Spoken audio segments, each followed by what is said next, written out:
Bismillahirrahmanirrahim.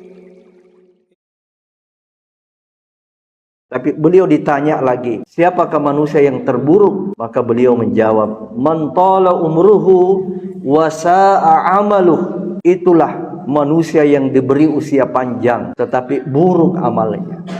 Dipersembahkan oleh semoga Anda dan keluarga bahagia serta sehat selalu. Innal hamdalillah nahmaduhu wa nasta'inuhu wa nastaghfiruh wa na'udzu billahi min syururi anfusina wa sayyiati a'malina. May yahdihillahu fala mudhillalah wa may yudlil fala hadiyalah.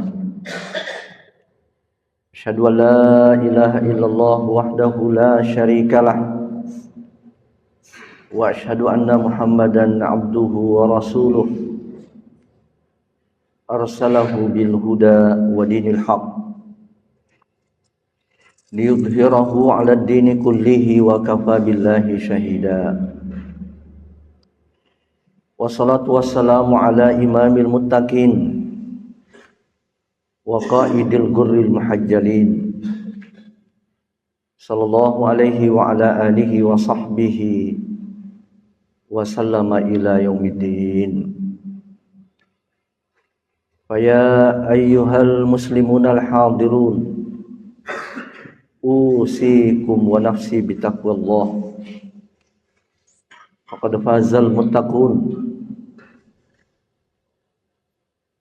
Wasma'u ma qala Allah subhanahu wa ta'ala fi kitabihil karim. Ya ayyuhalladzina amanu taqullaha haqqa tuqatih wa la tamutunna illa wa antum muslimun.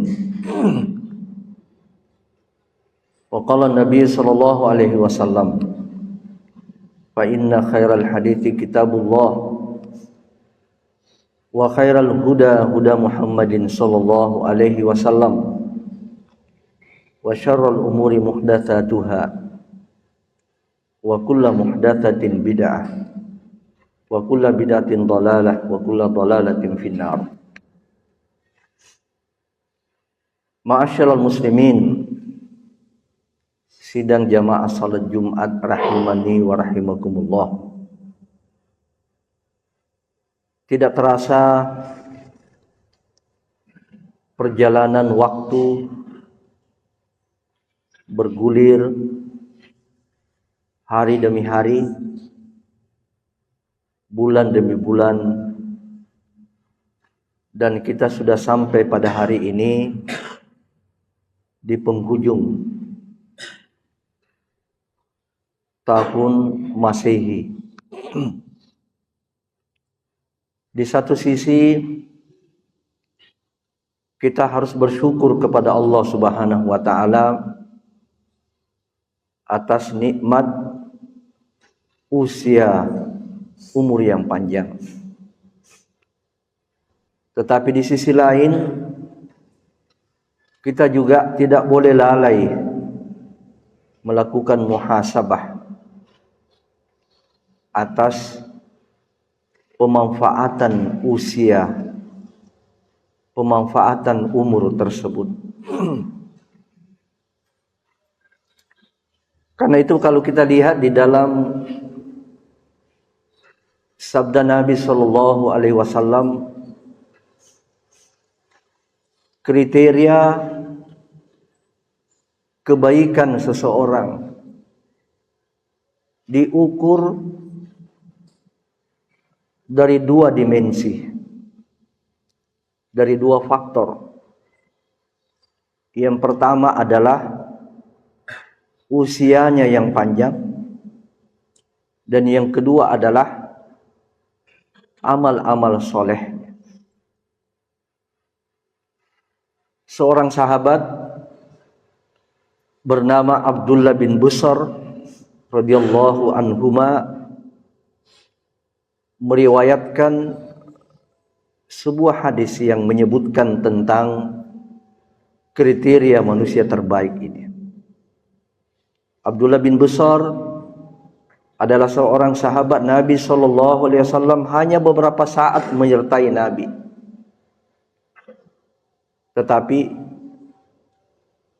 beliau didoakan oleh Nabi sallallahu alaihi wasallam usianya panjang.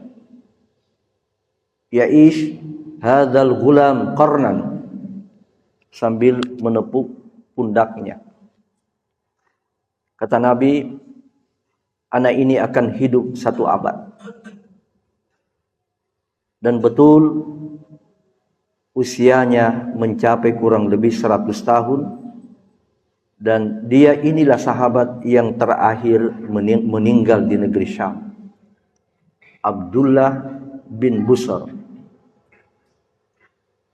Beliau meriwayatkan sebuah hadis yang menyebutkan tentang 2 kriteria tadi. Ada seorang Arab Badui bertanya kepada Nabi sallallahu alaihi wasallam,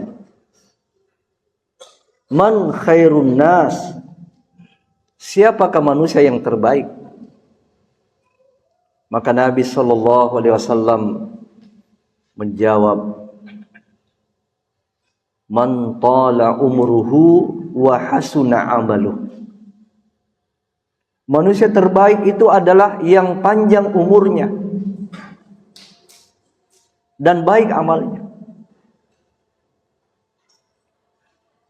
Di dalam riwayat yang lain dari Abu Hurairah, dari Abu Bakrah dan Abu Hurairah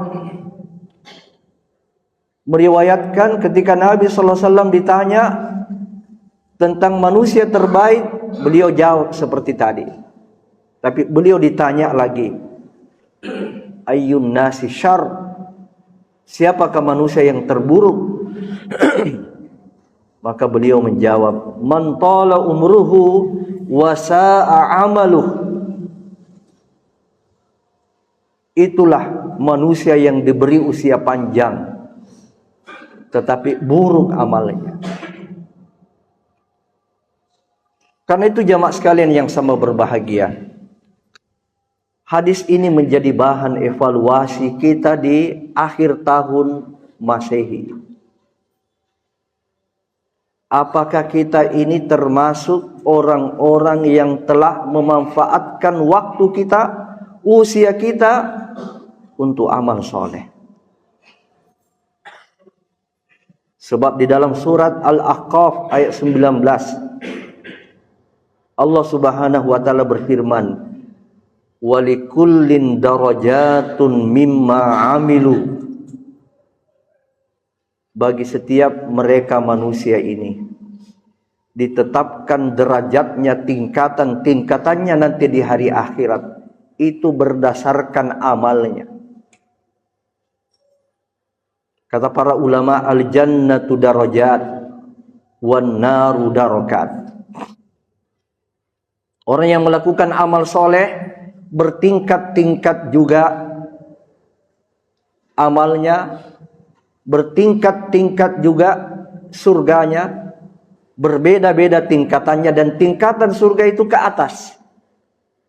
Sedangkan orang yang mengisi hidupnya, usianya dengan amalan-amalan yang buruk, amalan-amalan dosa dan maksiat, maka bertingkat-tingkat juga, tetapi tingkatannya di neraka itu tingkatan yang paling bawah, tingkatan yang paling buruk. Jadi pelaku dosa, pelaku maksiat di neraka juga tidak satu tingkatan, mereka bertingkat-tingkat. Ikhwanul muslimin, sidang jamaah salat Jumat rahimani wa rahimakumullah. Dari hadis yang kita angkat tadi menunjukkan kepada kita betapa keutamaan usia yang panjang itu. Betapa keutamaan umur yang panjang itu. Karena apabila kita diberi kesadaran, diberi hidayah oleh Allah Subhanahu wa taala memanfaatkan usia itu untuk amal soleh, maka dia bisa mengalahkan orang yang disangka memiliki derajat yang tinggi di surga, tetapi karena pertimbangan usianya, pertimbangan umurnya, durasinya melakukan amal soleh lebih panjang. Dan ini disebutkan di dalam sebuah hadis dari Thalha bin Ubaidillah. Thalha bin Ubaidillah radhiyallahu anhu mengisahkan ada dua orang dari kabilah Bali. Dua orang laki-laki yang bersamaan masuk Islam. Artinya startnya mereka masuk Islam itu sama. Startnya mereka beramal sama. Salah seorang di antara mereka itu sangat bersemangat beramal. Termasuk sangat bersemangat berjihad, sehingga dia terjun di medan jihad. Dan Allah Subhanahu wa ta'ala memberikan takdir baik kepadanya, mati di medan jihad itu sebagai syahid. Sedangkan temannya yang satu meninggalnya 1 tahun kemudian. Bersamaan masuk Islam, startnya sama, tetapi akhirnya berbeda. Lalu Thalha bin Ubaidillah bermimpi. Apa mimpinya itu? Ia bertiga dengan dua orang tadi ini. Bertiga berada di pintu surga. Kemudian keluarlah malaikat. Lalu kemudian dipanggil yang belakangan meninggal itu. Kau dulu masuk. Setelah masuk, keluar lagi malaikat, baru dipanggil yang mati syahid. Sekarang kau masuk. Lalu kemudian keluar lagi memberitahu kepada Thalha bin Ubaidillah, karena beliau masih hidup. Belum saatnya kau masuk surga. Belum waktunya. Ya, perlu kita ketahui bahwa Thalha bin Ubaidillah ini satu di antara 10 sahabat yang dijamin oleh Rasulullah masuk surga. Maka setelah pagi harinya, Thalha bin Ubaidillah ini menceritakan kepada para sahabat. Ya tentu heranlah para sahabat. Kok bisa begitu? Kita juga mungkin yang tidak pernah mendengar kisah ini, riwayat ini, ketika ditanya, siapa yang masuk surga di antara dua ini? Siapa yang semestinya duluan masuk surga? Yang mati syahid ataukah yang belakangan meninggal? Dan amalannya biasa-biasa saja, standar-standar saja. Ya. Mungkin semuanya kita akan menjawab, tentu yang duluan dipanggil masuk surga adalah yang mati syahid, yang bersemangat beramal. Tetapi mimpinya Thalha ini lain. Yang disuruh, yang dipersilakan masuk surga yang pertama adalah yang meninggal terakhir. Inilah yang membuat seolah-olah terjadi polemik di kalangan sahabat. Lalu sampailah kepada Nabi sallallahu alaihi wasallam. Kemudian beliau mengatakan, "Alaisa qad makatha hadza ba'da sana?" Alaisa qad makatha hadza ba'dahu sana? Bukankah yang kedua ini hidup 1 tahun sesudah meninggal saudaranya? Bala ya Rasulullah. Iya ya Rasulullah. Wa adraka Ramadan fasama wa shalla kada wa kada min sajadatin fis sanah. Dan apakah ia mendapati bulan Ramadan, kemudian dia puasa, dia salat ini, salat itu, memperbanyak sujud selama 1 tahun? Sahabat menjawab, bala ya Rasulullah. Betul ya Rasulullah. Lalu kemudian Nabi sallallahu alaihi wasallam mengatakan, fama bainahuma ab'adu min bainas sama'i wal ard. Alangkah jauhnya perbedaan kedua orang ini. Sungguh jauh perbedaan kedua orang ini dari amalnya, dari sisi amal kebaikannya. Bahkan sampai Nabi mengatakan bagaikan jaraknya antara langit dengan bumi. Apa pelajaran yang kita bisa ambil dari kisah ini? Begitu pentingnya usia panjang, begitu pentingnya umur yang panjang. Tetapi tidak ada gunanya usia yang panjang itu kalau kita tidak gunakan untuk beramal soleh. Tapi orang yang diberikan usia panjang dan dia manfaatkan usianya itu untuk banyak memproduksi amal soleh, inilah khairun nas. Inilah manusia terbaik. Karena itu jangan kita tertipu dengan waktu. Kita berada di bulan Desember sekarang ini, beberapa hari lagi malam tahun baru. Kita menutup umur kita, usia kita malam tahun baru dengan melakukan perbuatan-perbuatan maksiat. Nah, kaum muslimin sidang jamaah salat Jumat rahimani wa rahimakumullah. Bagaimana caranya kita termasuk manusia terbaik? Bagaimana kita bisa masuk di dalam hadis yang disebutkan oleh Nabi tadi? Yang pertama itu berkaitan dengan usia. Mari kita berikhtiar untuk memperpanjang usia kita. Mari kita berikhtiar, berusaha untuk memperpanjang umur kita. Bagaimana caranya? Satu, jaga kesehatan kita. Dan kesehatan itu intinya pada makanan. Jaga makanan kita. Intinya kesehatan juga pada waktu istirahat. Kita forsir tubuh kita untuk bekerja, tidak pernah diberi waktu istirahat. Ini juga bisa memperpendek umur. Dan yang ketiga adalah lakukan amalan-amalan yang bisa memperpanjang umur kita. Salah satu di antaranya adalah perbanyak silaturahim. Jangan kita selalu menjadi orang yang mau menyendiri. Kalau ada taklim, ada tarbiyah, lebih memilih yang online daripada yang offline. Padahal offline nuansa silaturahminya itu luar biasa. Ini yang pertama jamaah sekalian. Yang kedua, ini berkaitan dengan umur, berkaitan dengan usia. Sekali lagi, mari kita berikhtiar memperpanjang usia kita. Adakah orang yang panjang usianya? Tadi Abdullah bin Besar 100 tahun. Anas bin Malik 100 tahun lebih.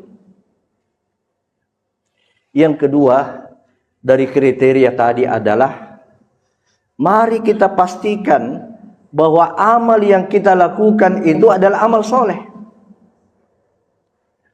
Sebab tidak semua amal itu soleh. Kriteria amal soleh pertama adalah ikhlas. Dipastikan bahwa amal kita tidak pamer. Amal kita tidak suka di selfie-selfie. Tapi amal kita terjaga dari riya. Amal yang ikhlas. Yang kedua, amal yang kita lakukan itu adalah amal yang sesuai dengan patron syariat, patron agama. Kalau itu berkaitan dengan ibadah mahdhah, ibadah khusus, maka harus mengikuti petunjuk Nabi Sallallahu Alaihi Wasallam. Kapan dia menambah-nambah dan mengurangi, tidak diterima amal. Yang terakhir jamaah sekalian, ada orang yang diberi usia panjang, sudah juga diberikan pengetahuan tentang amal soleh, tapi sayang dia selalu melalaikan waktunya. Dalam sehari semalam lebih banyak waktu itu digunakan untuk hal yang sia-sia. Bahkan ada yang menggunakan waktunya hanya dosa saja. Dari mulutnya, apa yang dikirim, apa yang di-share, dari perbuatannya selalu menyusahkan orang lain. Karena itu saya ingin menyebutkan beberapa tips bagaimana kita memanfaatkan waktu. Yang pertama, jamaah sekalian yang sama berbahagia, mari kita membuat planning, membuat perencanaan. Ada perencanaan tahunan, ada perencanaan bulanan, ada perencanaan harian. Orang yang membuat plan, membuat perencanaan itu sama dengan orang yang berniat melakukan kebaikan. Dan orang yang berniat melakukan kebaikan walaupun tidak jadi dia lakukan, pahalanya dapat 1 pahala. Kalau perlu kita catat. Apalagi kita berada dalam masa faragh. Faragh itu artinya waktu yang kita sendiri bisa kendalikan. Kita tidak dikendalikan oleh pekerjaan, kita tidak dikendalikan oleh instansi. Kita sendiri yang memilih, kita sendiri yang mengendalikan. Pada saat kita memiliki faragh, mari kita menulis apa yang kita mau lakukan hari ini. Oh, saya mau ziarah ke teman dia sakit. Saya mau ziarahi dulu ibu. Oh, ini ada uang saya mau sedekahkan. Oh, ini saya programkan salat duha. Oh, ini saya usahakan untuk mendapatkan 12 rakaat salat sunat rawatib. Yaitu 2 sebelum subuh, 4 sebelum duhur, 2 sesudah duhur, dan 2 sesudah maghrib, 2 sesudah isya. Buat plan.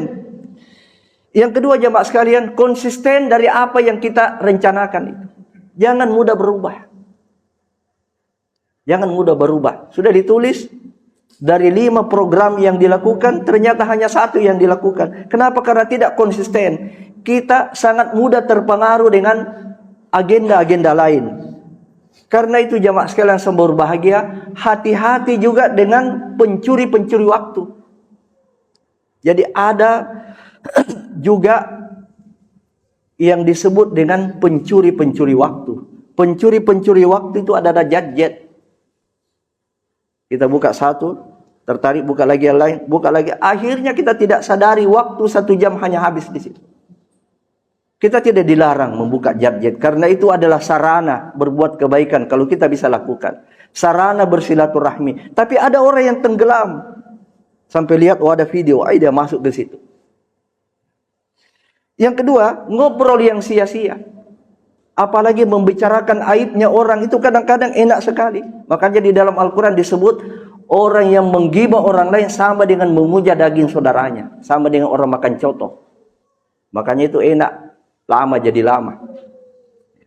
Kemudian acara-acara, kadang-kadang acara-acara TV sambil kita lewat tertarik, itulah yang mencuri kita punya waktu. Yang ketiga jamaah sekalian, jauhi kebiasaan menunda-nunda waktu. Jauhi kebiasaan menunda-nunda waktu. Kalau bisa kita kerjakan, kenapa ditunda? Sebab waktu hari ini tidak sama besok. Waktu yang kemarin tidak sama dengan hari ini. Kemudian, mari kita manfaatkan waktu-waktu yang bisa digunakan dengan kegiatan yang disebut dengan multitasking. Apa itu multitasking? Dalam satu waktu kita bisa melakukan berbagai amal kebaikan. Sambil menyetir mobil, sambil membawa kendaraan, kita bisa melafalkan zikir-zikir yang luar biasa. Kita melafalkan misalnya La ilaha illallah wahdahu la syarikalah 10 kali, itu sama dengan memerdekakan 4 orang budak orang Arab. Budak yang paling mahal itu budak orang Arab. Hanya membaca saja la ilaha illallah wahdahu la syarikalah 10 kali. Kita membaca subhanallah walhamdulillah subhanallahi adada khalqihi wa ridha nafsihi wa zinata arsyihi wa midada kalimati 3 kali. Itu kata Nabi SAW, nilainya sama dengan orang yang berzikir sejak selesai salat subuh sampai terbit matahari. Ini bisa dilakukan sambil menyetir mobil. Ini bisa dilakukan sambil membawa kendaraan. Bisa dilakukan sambil mendengar headset murattal. Sambil mengulangi, memuraja hafalan kita. Ini sesuatu yang bisa disambil. Dalam satu waktu kita bisa melakukan berbagai amal soleh. Dan yang terakhir jamaah sekalian, yang terpenting bagi kita ini adalah Mari kita memprioritaskan amal-amal yang banyak keutamaannya. Coba lihat jamaah sekalian. Puasa 6 hari sesudah Syawal dianggap 1 tahun. Rugi sekali kalau kita sudah puasa satu bulan tidak diiringi dengan puasa Syawal 6 hari. Ya nilainya tetap begitu. Tapi kalau dicukupkan 6 hari ditambah 6 hari di bulan Syawal, 1 tahun puasanya. Apalagi puasa Arafah 1 hari saja. Puasa Arafah itu bisa menghapus dosa-dosa kita 1 tahun yang lalu dan 1 tahun yang akan datang. Daripada orang puasa tiap hari kadang-kadang juga keluar dari petunjuk syariat. Puasa Asyura pada tanggal 10 Muharram bisa menghapus dosa-dosa dan kesalahan kita 1 tahun yang lalu. Semoga kita semua termasuk di antara hamba-hamba Allah, yaitu manusia terbaik. Aqulu qauli hadza wa astaghfirullah li wa lakum wa lisairil muslimina min kulli dhanbin innahu huwal ghafurur rahim. Alhamdulillahi ala ihsanih wa syukru lahu ala taufiqihi wa amtinanih. Asyhadu an la ilaha illallah wahdahu la syarika lahu ta'dhiman li sya'nih. Wa asyhadu anna Muhammadan abduhu wa rasuluhu ad-da'i ila ridwani. Allahumma salli wa sallim alaihi wa ala alihi wa ashabihi wa ikhwani. Qala Allah subhanahu wa ta'ala fil Qur'anil Karim, ya ayyuhalladzina amanu taqullaha wal tandur nafsum ma qaddamat lighad wattaqullaha innallaha khabirum bima ta'malun. Wa qala Allah ta'ala aidan, innallaha wa malaikatahu yusholluna 'alan nabi ya ayyuhalladzina amanu shallu 'alaihi wa sallimu taslima. Allahumma shalli ala Muhammad wa ala ali Muhammad kama shallaita ala Ibrahim wa ala ali Ibrahim kama barakta ala Ibrahim wa ala ali Ibrahim fil alamin innaka Hamidum Majid. Allahumma ghafir lil muslimina wal muslimat wal mu'minina wal mu'minat al ahya'i minhum wal amwat innaka sami'un qaribun mujibud da'wati ya qadiyal hajat. Allahumma rabbana zalamna anfusana wa illam taghfir lana wa tarhamna lanakunanna minal khasirin. Allahumma rabbana la tuzigh qulubana ba'da idh hadaitana wa hab lana min ladunka rahmah innaka antal wahhab.